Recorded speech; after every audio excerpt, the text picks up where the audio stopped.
What's happening, everyone? Thanks for checking up on me, and I'm glad you did. It's been a super busy week. I'm actually going on vacay next week, so I have a lot of loose ends to tie up before I'm gone for a bit. You guys know what it's like. So, thanks for staying on top of me, making sure that I do talk about our first week's butt exercises and how that experience went. And thanks for sharing your experiences last week and what that felt like for you guys. As for me, day one, I did squats, I did I did lunges, and I did hip thrusters. Day two, squats, hip thrusters, kickbacks. Day three, squats, hip thrusters, and the fire hydrant. Pretty cool name, very similar to when you're taking your dog out for a walk and it raises its leg to pee. I was doing the same thing on the mat. But very effective exercise, guys. It really was. You got to give it a go. Um, I've hit muscles this past week that I didn't know I still had.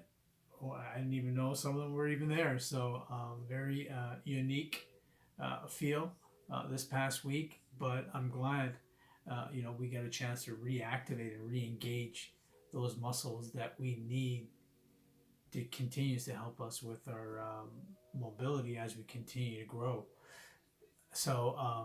But here's the thing, I just rambled off some exercises that I did every other day. You might have seen a pattern, and the pattern was that I did squats and hip thrusters every other day, and I did them because I enjoy them. They're very effective, but I also I'm comfortable doing those exercises, so they were performed every other day. The one exercise that hit me up real good and challenged me were the lunges, and that was on day one. So day one, I was super excited to get started on our new game plan for this month, and I did squats. I went right into lunges, and then I did hip thrusters. So after doing 30 squats, I jumped into lunges. And because we agreed to doing 3 sets of 10 reps, when you're doing lunges, you're doing one leg at a time. So I then realized that, oh crap, I've got to do 10 lunges on one leg and then 10 lunges on the other leg. And let me tell you, by the time I finished, my buns were on fire. It was insane.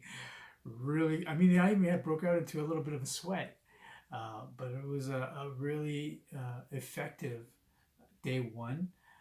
But the thing I noticed was, why didn't I perform them again the entire week? Is it because they challenged me the most? Probably, right? I think that's the real reason why I didn't perform them again. So this week, I said we're gonna get right into it, starting with the lunges. And that's exactly what I did. But the main thing is that I changed up the sequence for this week.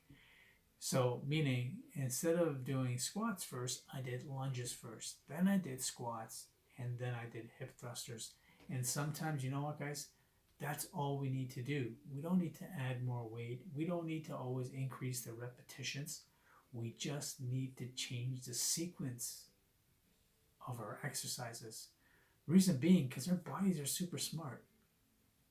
They make adjustments, and the body makes adjustments very quickly. And we're creatures of habit, right? So we get used to a routine or a sequence. I know that we're going to perform them the exact same way every week. And the body's like, oh, yeah, I can do this. That's not a problem. And you're not getting the same kind of workout that you would if you were to change it up a little bit. And very minor change. I did squats, I did lunges and hip thrusters the first week. Second week, I said, you know what? Let's switch it. So I did squats, lunges, and hip thrusters. So amazing workout already for this week, guys. I'm going to be on vacay next week. I'm going to try and drop some videos from down there. But keep those buns moving. And I'll check in with you guys in the next session.